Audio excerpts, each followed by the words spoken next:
Ahí, es la seguridad social en Chile. Todos los países del mundo tienen un sistema de seguridad social para poder apoyar a los trabajadores en caso de que exista algún tipo de problemas dentro de lo que ellos realizan como funciones. Esto está en todos los países del mundo, pero claramente cada país tiene sus propias características, porque dependen de las leyes de cada país. Por lo tanto, vamos a ver cuáles son un poco las reglas generales, los cuatro pilares fundamentales que tiene la seguridad social en Chile para los trabajadores y cómo funciona. ¿Cómo funciona la seguridad social en Chile? Esa es la pregunta que vamos a tratar de resolver. Hay algunas cosas muy técnicas que yo traté de sacarles porque no, no estamos aquí en una clase de derecho, ni mucho menos, no. Pero sí hay cosas muy importantes que ustedes, como yo les dije desde el principio de esta unidad, que ustedes tienen que manejar, que tiene que ver con cuando se vean enfrentados al mundo laboral. El contrato de trabajo, ¿se acuerdan? La remuneración, el descanso, el pre y postnatal, el derecho a huelga, todo lo que vimos en las clases anteriores que fueron en la prueba, pero nos queda una colita que es esta, la seguridad social en Chile. Y vamos viendo, por supuesto que el chat abierto para que me vayan haciendo preguntas, lo mismo por audio, ningún problema, no me dejen hablando solo los 35 minutos que nos quedan, por favor, ya, eh, colabórenme con eso, con una retro, para saber que se está entendiendo. Entonces, vamos pues, de partida, ¿qué es la seguridad social? ¿Cómo se puede definir? Bueno, es política que existe en todo el mundo, les decía yo, socioeconómica, que tiene que ver en cómo la comunidad, por eso se llama seguridad social, porque usa la palabra social.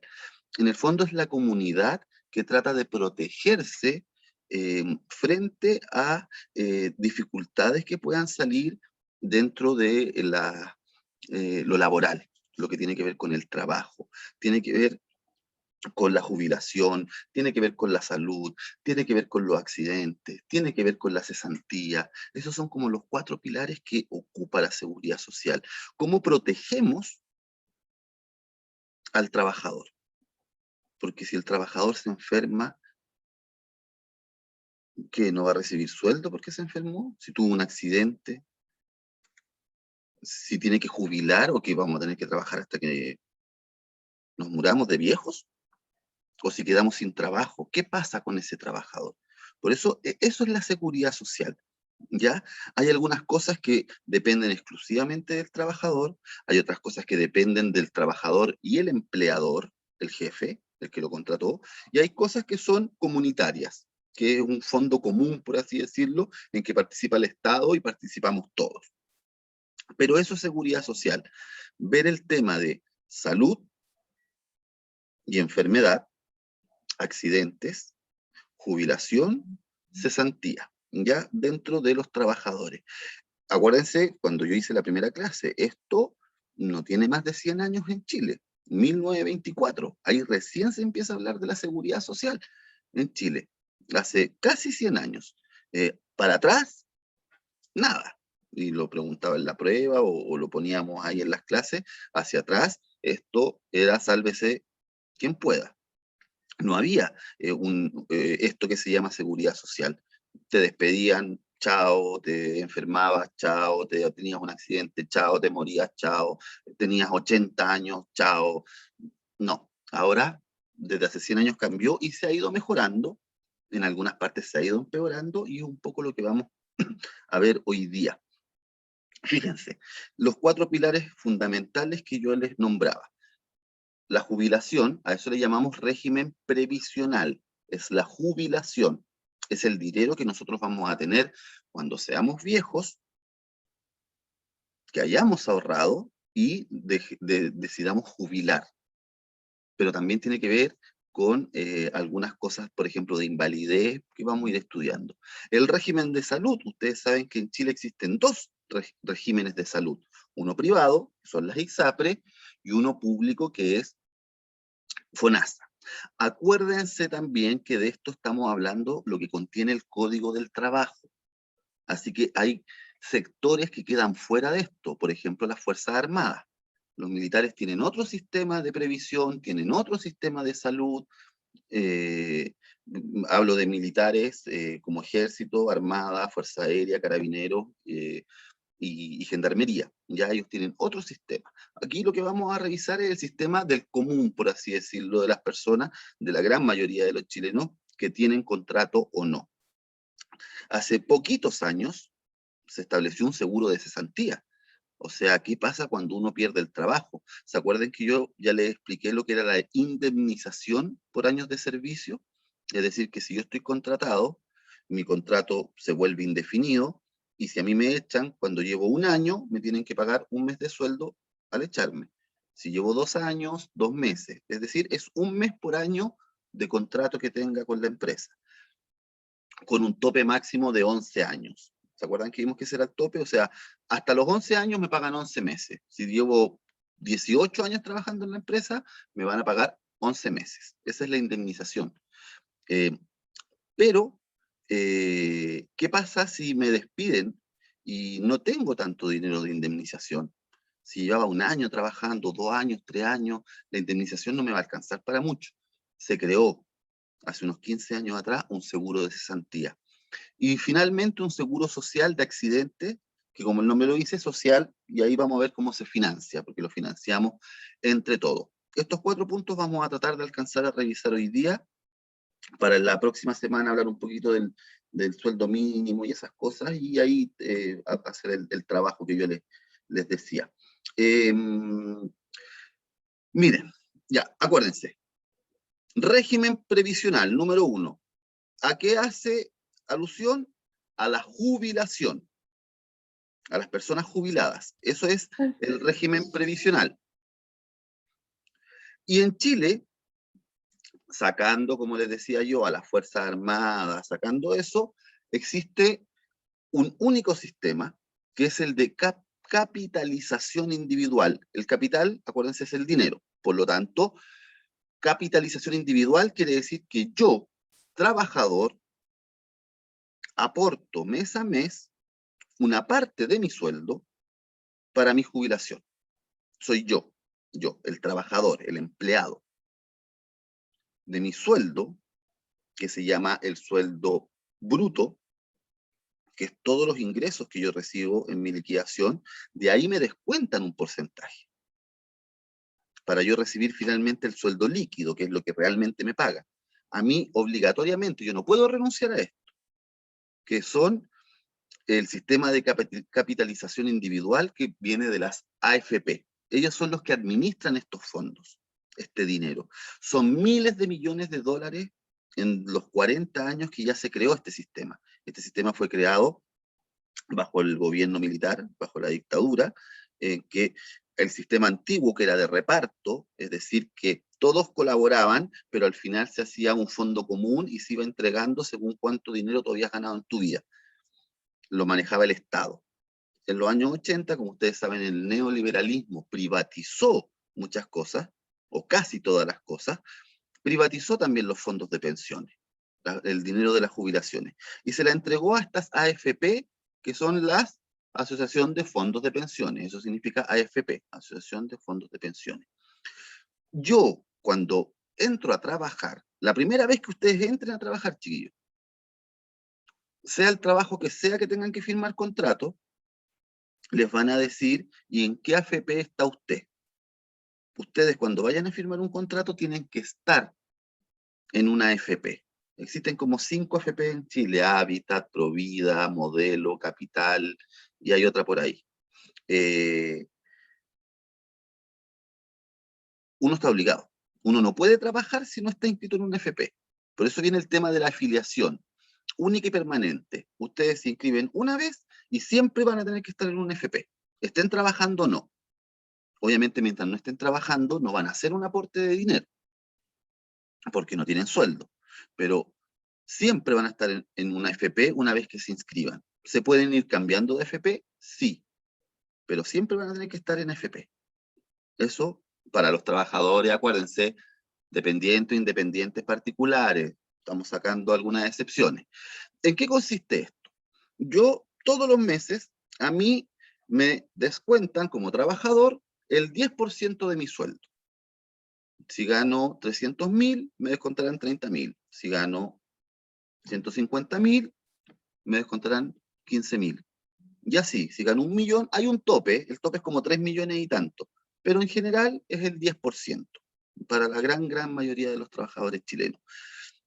Eso es a cargo del trabajador. El trabajador paga eso.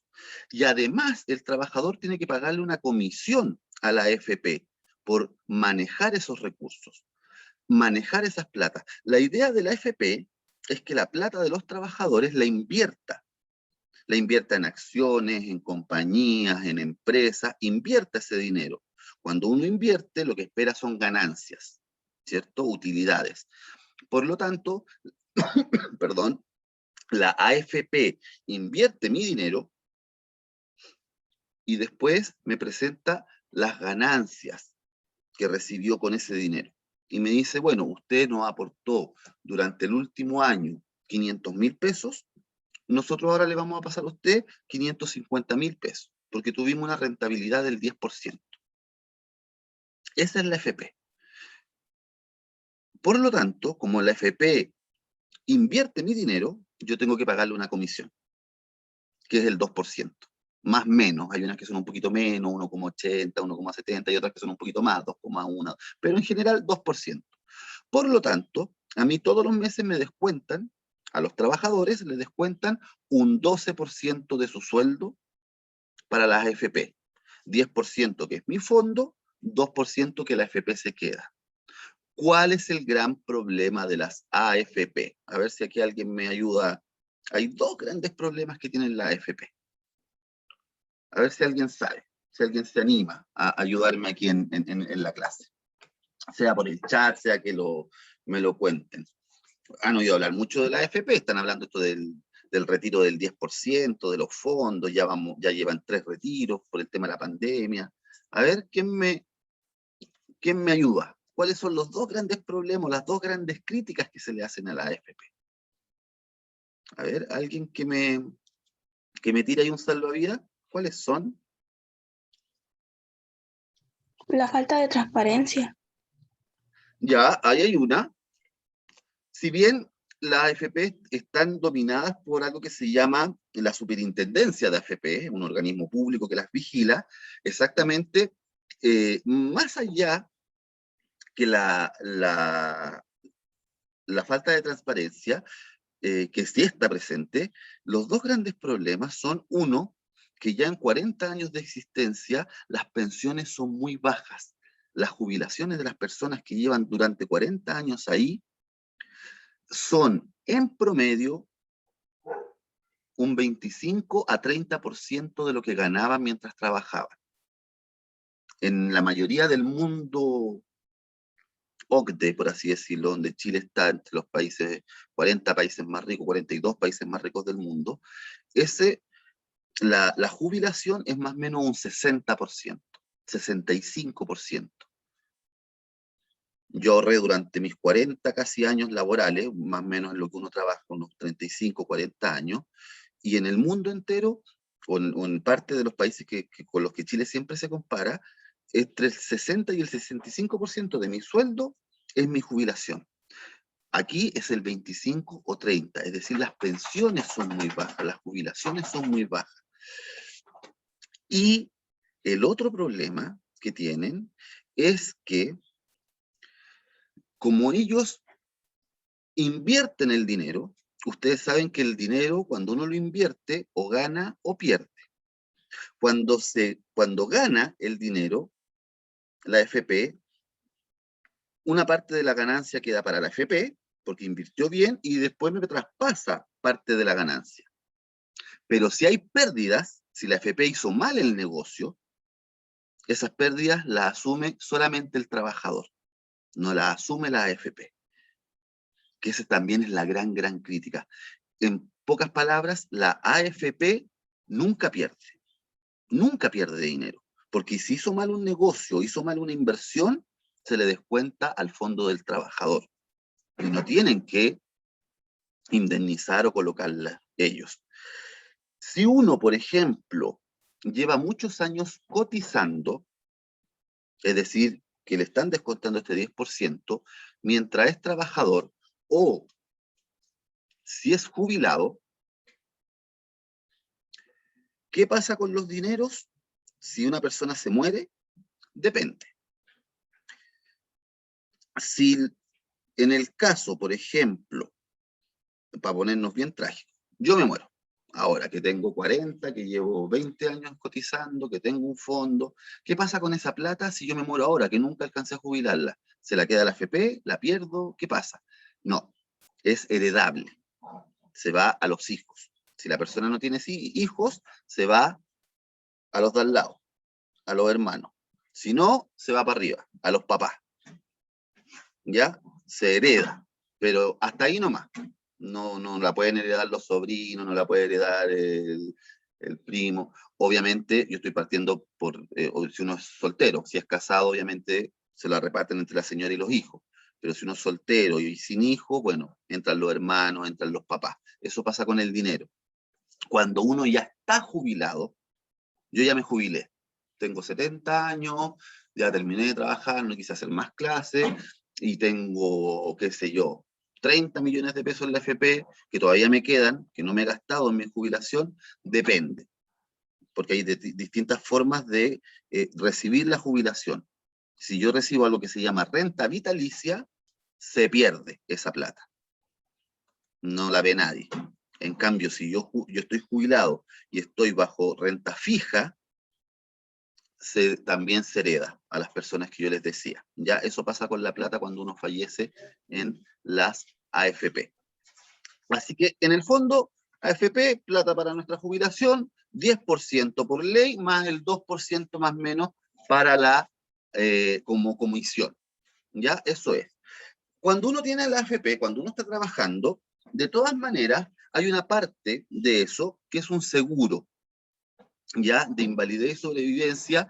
Eso lo paga el empleador a la AFP, ya, es parte ya no de mi sueldo, es parte de un porcentaje que el empleador, un porcentaje muy pequeño, pero es un porcentaje que el empleador le entrega a la AFP, que está obligada a hacerlo, y cubre los accidentes que pueda sufrir un trabajador, ya, accidentes que provoquen algún porcentaje de invalidez. Cuando uno tiene un accidente laboral o cuando uno comienza a enfermar antes de jubilar, antes de la edad de jubilar, uno puede anticipar la jubilación por decir que está incapacitado, es decir, por invalidez. No puedo seguir yo, imagínense chiquillos, yo que soy profe. ¿Qué pasa si yo pierdo la voz? ¿Qué pasa si yo de repente me quedo sin voz y no la puedo recuperar y me dicen, no, usted ya quedó mudo en el fondo, no puede hablar nunca más?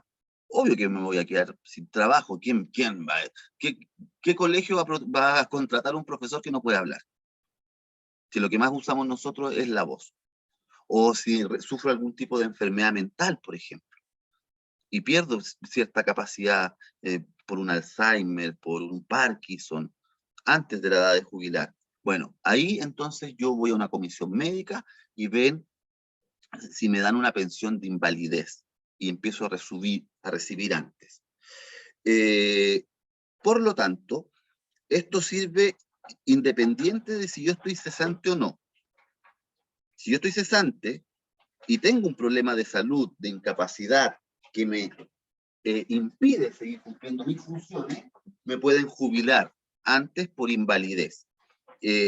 A veces son tan raras estas personas que hacen esto que te jubilan por porcentaje. O sea, tú para recibir la pensión tienes que tener un 65% de incapacidad. Si tienes menos de un 65%, puedes seguir trabajando, te dicen. Así que es toda una comisión médica, es bien enredoso, pero está. Existe esto de poder jubilar antes si yo tengo alguna incapacidad. Si soy un trabajador dependiente de AFP, es decir, yo en algún momento de mi vida tuve contrato, aunque esté cesante, la AFP de todas maneras me paga. Me tiene que pagar. ¿Ya? Por eso dice ahí, se presume su cotización en la AFP si se encontraban prestando servicio al momento del siniestro. ¿Ya? Eso es súper importante. Yo ya teniendo AFP, tengo un fondo. En el caso ya de las personas, de los trabajadores independientes, te piden que hayas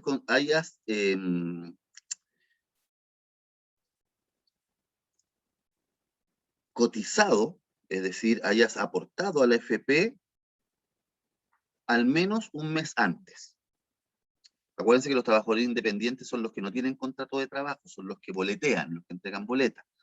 Y por lo tanto, si yo estoy boleteando, que se llama, soy un trabajador independiente, y sufro un accidente, tengo que por lo menos haber cotizado el mes anterior. Y si estoy cesante, al menos durante el último año tengo que haber cotizado. Si sufro un accidente o una incapacidad que me permita volver al trabajo o volver a postular a un trabajo. ¿Ya? Ahí ustedes van viendo cómo funciona. Esta pensión, perdón, de invalidez, entonces, cubre a todos los afiliados, a todos los que tienen AFP, pero que no son pensionados, es decir, que no han jubilado. Si yo tengo 70 años y ya jubilé, y si seguí trabajando, porque yo cuando jubilo puedo seguir trabajando. Si yo jubilé, tengo 70 y sufrí un accidente, ahí no me van a dar pensión de invalidez. Ahí yo me voy a tener que quedar solamente con la jubilación que ya tengo desde el momento de pensionarme, de jubilar. ¿Ya?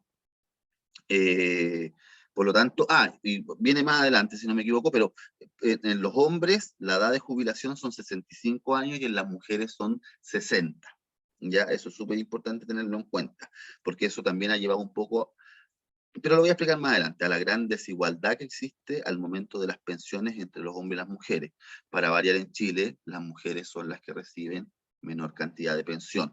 ¿Ya? Porque las mujeres a veces tienen que dejar de trabajar por ver a los hijos, después vuelven, después quedan cesantes, por lo tanto la plata que llegan a juntar las mujeres es mucho menor que la que llegan a juntar a los hombres, y además jubilan 5 años antes. Y además, por un tema biológico, físico, las mujeres viven más que los hombres. Estadísticamente las mujeres, ustedes saben, tienen una mayor expectativa de vida que los hombres, por otras razones que no vamos a entrar a discutir ahora, pero tienen una mayor sobrevivencia. Ya, entonces pensión de invalidez para los trabajadores activos, por así decirlo, los que no están jubilados, los que todavía no tienen la edad de haber jubilado, porque yo tampoco estoy obligado a jubilar, yo puedo seguir, si cumplo 65, puedo jubilarme a los 67, a los 70, pero si ya estoy en esa edad, no voy a recibir pensión de invalidez, voy a estar obligado a jubilar con mi dinero. Y lo que les decía yo, que han sufrido un menoscabo permanente en su capacidad de trabajo. Y ahí, según el porcentaje, es el dinero que te va a entregar esta pensión de invalidez, que no es mucha, chiquillos, no, es menos del sueldo mínimo. Y bueno, la pensión de vejez, pues, esta es la más común, la principal, ¿cierto? Los hombres pueden recibirla a partir de los 65 y las mujeres a partir de los 60. Si yo cumplí 65 años y estoy trabajando, yo me puedo jubilar y no quiere decir que tenga que renunciar al trabajo en el que estoy. Yo puedo seguir trabajando. Yo puedo seguir trabajando ahí. Y recibo el sueldo y recibo la jubilación. Pero claro, ya cuando uno se va haciendo viejo, uno también de repente quiere dejar de trabajar. ¿No estoy obligado a jubilar a los 65 años? No. ¿Y si jubilo a los 65 años, estoy obligado a renunciar al trabajo? No. Puedo seguir trabajando. ¿Ya? Así que yo puedo o recibir solamente la jubilación a partir de los 65 o puedo recibir sueldo y jubilación a partir de los 65. Porque como las pensiones son tan bajas, mucha gente se jubila a los 65, pero tiene que seguir trabajando, porque con su pensión no les alcanza.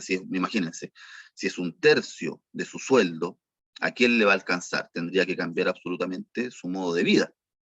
Como yo si ganaba, qué sé yo, 1.000.000 de pesos, ¿cómo voy a vivir con 300.000 pesos? ¿Cierto? Porque hay gente que vive con menos de 300.000 pesos, pero vive en otras condiciones de las que yo estoy acostumbrado si es que gano 1.000.000. Por eso mucha gente sigue trabajando, porque le baja mucho la pensión. Yo puedo llegar a un acuerdo con la AFP de la jubilación anticipada, que se llama. que es la pensión de vejez anticipada. Yo puedo tener, por ejemplo, como hombre 62 años y llego a un acuerdo con la AFP de que me empiece a pagar la jubilación, pero obviamente me va a pagar mucho menos, ¿ya? Como yo les dije al principio, la AFP nunca pierde, ¿ya? Y hay otra también que no es muy común, pero también existe, que es la pensión de vejez anticipada por trabajos pesados. Yo también, si bien puedo estar, no puede que no esté incapacitado, puede que no tenga una invalidez, si he realizado durante muchos años trabajos pesados. Esto corre para la gente que tiene que estar cargando sacos, generalmente corre para obreros de la construcción, cosas así. Pueden también pedir una anticipación, una pensión anticipada, una jubilación anticipada. Pero como les digo, el monto que van a recibir de jubilación va a ser menor a que si esperan hasta los 65 años en el caso de los hombres o a los 60 años en el caso de las mujeres. Ya, hasta hace algunos años los trabajadores independientes no cotizaban, es decir, no tenían que estar en una FP, no le daban dinero a la FP, pero ya sí, hasta hace unos 6, 7 años atrás, que es obligatorio. Si yo entrego una boleta de servicios, estoy obligado a cotizar. Y esto pasaba porque hay gente que, sobre todo gente que trabaja en universidades, qué sé yo, cosas así, o en la parte de servicio, un contador, por ejemplo, o un abogado, que nunca era contratado por alguien, sino que siempre daba boletas de servicio. Hacía un trabajo particular y cobraba por ese trabajo. Esa persona no está obligada a jubilar, y ahí el problema era que esa persona tenía que trabajar hasta que se muriera, o si no solamente iba a recibir la pensión básica solidaria, la pensión solidaria que se llama, que todos tienen derecho, pero que no son, que sé yo, en estos momentos son como, dependiendo del caso, son 120, 130 mil pesos, no es más que eso. Por lo tanto, hace unos años se le obligó a los trabajadores independientes a que también tenían que contratar seguridad social, tanto previsión, esto que estamos viendo, la jubilación, como salud, ¿ya? Es para que tuviesen los mismos derechos, aunque no tuviesen un contrato de trabajo. Eso también es súper claro. Régimen de salud en Chile, yo creo que esto también ustedes lo han escuchado en sus casas, en las noticias, en la vida cotidiana. Tenemos dos regímenes de salud en Chile, uno privado y uno particular. El privado es lo que conocemos como ISAPRE, y el público es el que conocemos como FONASA. Perdón, chiquillos, que tomo un poquito de agua. Así que tenemos estos dos sistemas. El FONASA es el que está la gran mayoría de los chilenos, y es un 7% de mi sueldo. Es decir, ya le entregué el 12% a la FP, ahora le entrego el 7% a FONASA. Y el ISAPRE depende ahí del rango de edad, depende si soy hombre o mujer, como les conversaba la otra vez, ¿cierto? Depende de distintos factores, si tengo alguna enfermedad base, pero en general el ISAPRE a personas jóvenes sanas les cobra el 7% y un poquito más. Ya es más o menos lo mismo. ¿Para qué tenemos este régimen de salud? Sea FONASA o ISAPRE. Obviamente para recibir una atención de salud en el momento que yo me enferme. Aquí ya no entra el accidente, aquí entra la enfermedad. Y además, acuérdense, esto incluye a la familia, sobre todo a los hijos. O sea, si sus papás trabajan, sea de manera independiente, con boleta, o de manera con contrato de trabajo, seguramente sus papás, a ustedes que todavía son menores de edad, los tienen también inscritos en FONASA. Por ahí cuando uno va a la consulta médica y compra el bono, o va al consultorio, o va al hospital, da lo mismo. El ISAPRE lo mismo. En general, uno contrata también para los hijos. Ya en FONASA siempre el 7%. Siempre, siempre. O sea, yo puedo tener 10 hijos y siempre va a ser el 7%, y van a estar mis 10 hijos incluidos. Mis 10 hijos incluidos. El ISAPRE no. El ISAPRE yo voy pagando extra por cada hijo o por cada carga que se llama. Y como les decía, son los beneficios que se dan para la compra de bonos, para los servicios de salud, los descuentos en las farmacias, por eso ahí sale como en especie. Hay como descuento en farmacias, cosas así, o el mismo FONASA entrega en los consultorios el kilo de leche durante el primer año de vida, los remedios, ¿cierto?, en los hospitales o consultorios. Por eso sale que no solamente es monetario, también en especies. Puede ser que yo reciba medicamentos, la leche si tengo un hijo menor de 1 año, etc. Por lo tanto, es una protección que existe para los trabajadores para que puedan acceder a un sistema de salud público o privado. ¿Ya? Esto va a depender mucho de lo que gane un trabajador. En general, los que ganan más están en ISAPRE, los que ganan menos están en FONASA. En general, sí, si yo, por ejemplo, tengo un ISAPRE porque estoy ganando buen dinero y quedo cesante, ahí lo que tengo que yo hacer es avisarle a la ISAPRE, porque si no la ISAPRE me va a seguir cobrando, avisarle a la ISAPRE que quede cesante y ahí ir como cesante a FONASA e inscribirme en FONASA mientras encuentro trabajo, porque si no quedo sin nada. Si no quedo sin nada, o sea, a lo más me podría atender en la urgencia de un hospital, pero quedo sin poder comprar bonos, quedo sin poder recibir remedios, ningún tipo de garantía. Así que eso es el régimen de salud. Lo que se hizo en Chile muy bueno hace unos 20 años atrás, un poquito más, 22 años atrás, fue la creación del AUGE. El auge es el que me permite, si yo tengo alguna enfermedad, hay una lista de enfermedades, son ya como casi 60, 60 y tantas enfermedades, yo me puedo atender gratuitamente. Entran varios tipos de cáncer, entran varios tipos de, no sé, insuficiencia renal, varias enfermedades que son la obesidad, problemas al corazón, varias de las enfermedades más comunes que tienen los chilenos están en este plan auge, que garantiza un conjunto de beneficios para atenderme tanto en el sistema público como en el privado. Si estoy en el sistema público, me voy a tener que, o sea, si estoy en FONASA, me voy a tener que atender en el sistema público.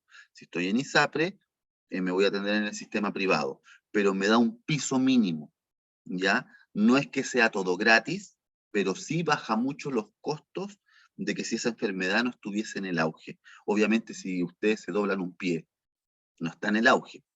Si se resfrían, no está en el auge. Estamos hablando de enfermedades base, que son permanentes en el tiempo, como los cánceres, creo que estaban metiendo el Alzheimer últimamente, la obesidad, que son enfermedades crónicas en el fondo, más largas en el tiempo. Y independiente de si tengo FONASA o tengo ISAPRE, entro a este sistema del auge. Si es que tengo esa enfermedad o alguna de mis cargas, acuérdense que aquí también entran las cargas, los hijos, el esposo, la esposa, etc. Ya, esto yo lo hablaba la otra vez también y ya vamos terminando, parece, chiquillos. Sí, nos queda un minuto, así que terminemos en esto. Esto es lo que se llama el subsidio de incapacidad laboral, es la licencia médica. Es decir, si yo me enfermo mientras esté trabajando,